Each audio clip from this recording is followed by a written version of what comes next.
Hello, this is the Saturday series again, and today we're in the girls' room in the Galloway house, and here is something that you don't usually get to see. I had talked about closets, and here is its own room, and this is the closet. Now they already had, and I'm going to come in this way, you had shelves, and you had the dresser right in the closet. And you also had hooks where you would put everything up on hooks.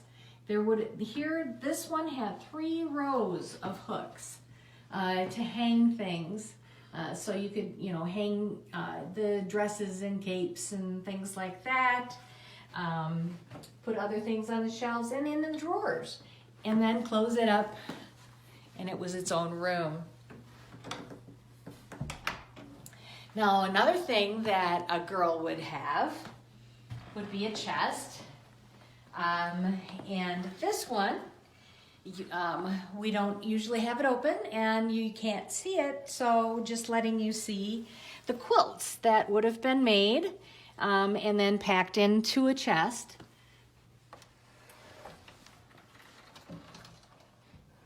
And that normally is closed when we're open. And this clock is normally here, so we'll keep that there. The other thing is that we have this bedroom set. And this is one of the chairs. I'll come this way. Here is a nightstand, dresser. It's hand painted. And as we look at the bed, it's the fruit and a parrot, and you have the different things that you would have on a bed, maybe if they played with the doll, depending on their age. As they get older, the neck pillow, if you came in to take a nap, you could just put your neck on the pillow and not mess your hair, so you wouldn't have to worry about your hair getting messed for the day. As we come here, we also have some really beautiful pillow covers that we had found, and that could have been more decoration on the bed.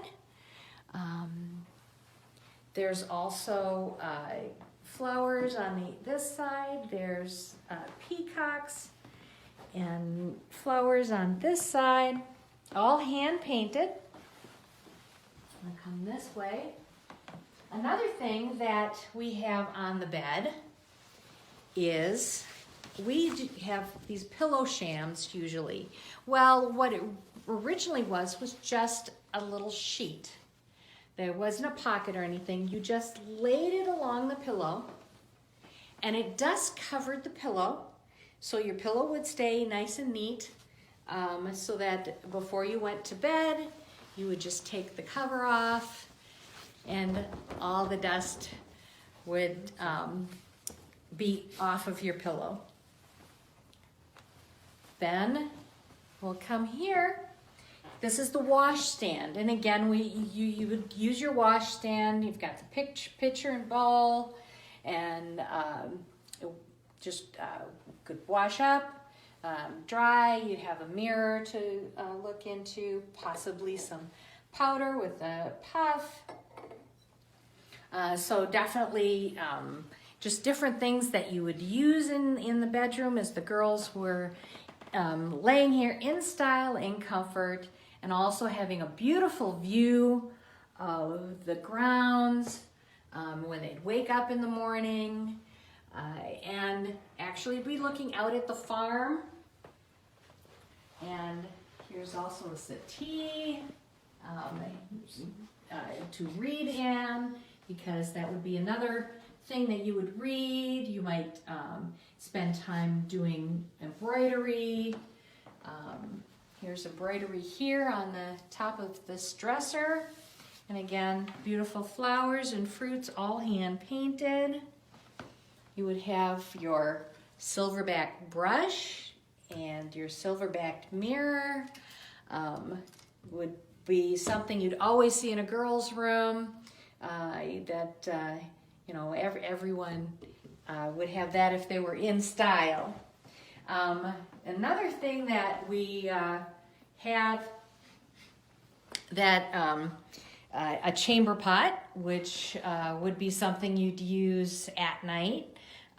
There's also, in this house, there's the bathroom up here, but that would save you from going to the outhouse in the middle of the night. And then we'll come this way, and here is the writing desk. And this is another thing. Here's beautiful fruits, hand-painted, and the flowers on the front. And then one of the things is you would do this often. So this is a beautiful piece.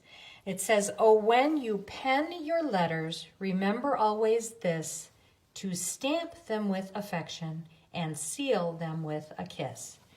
And you would have your paper and envelopes, your pen and your papers, and you would on a regular basis be writing.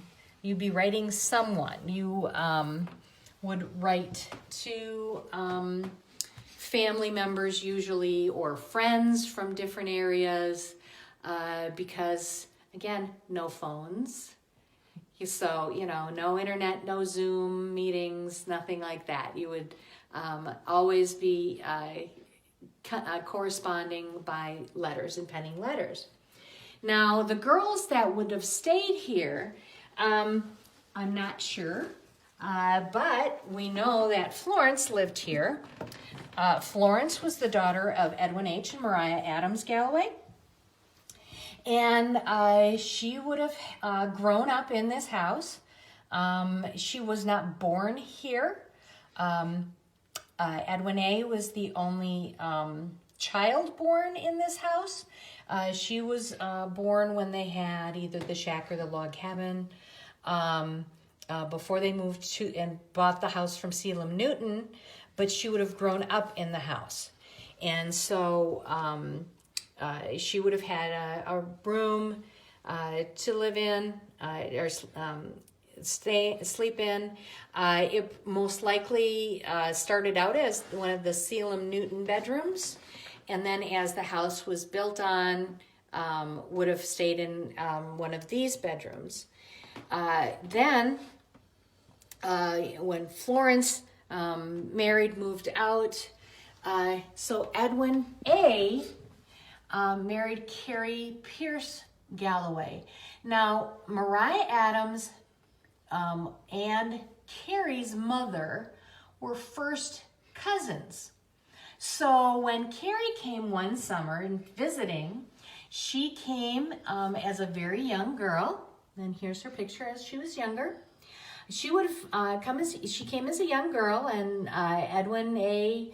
And her, they would go around and he would introduce her as a cousin, even though it was their mothers that were cousins. And by the end of the summer, he was no longer introducing her as his cousin because they eventually then married. And then when they married, they had, this is Teresa, and this is her wedding gown, and she was married here in the house. This was her bedroom, definitely. And so she stayed in this bedroom. She had a sister also, Jenny. Jenny had passed away at a young age, at 22. But then when, here's Teresa older, and she married Mr. Ebernau. And they had a daughter. This is Jenny Ann, who was also called Nan, and her last name was Prilliman when she married. And the bedroom set was actually bought by Grandpa Pierce, and it was the Eastern Furniture Show in Boston that he had seen this set won first prize. It was the first hand-painted bedroom set done in this country. And Teresa had slept in it while she visited in Massachusetts, but then it became her set and brought here. And so we have the girls' room and all of the various girls that might have stayed. And then we had a Galloway family reunion. I believe it was either 2001, 2002. I don't recall the year. I just remember we did have a Galloway family reunion. There was almost 150 Galloway descendants on the grounds. And Teresa's granddaughters, great-granddaughters were here, and the great-granddaughters slept in that bed for a night. So we know that we carried the tradition on with a couple of the descendants, and maybe we'll be able to do another Galloway reunion and see if there's other descendants that will be able to sleep in great-great-grandmother's room. Thank you.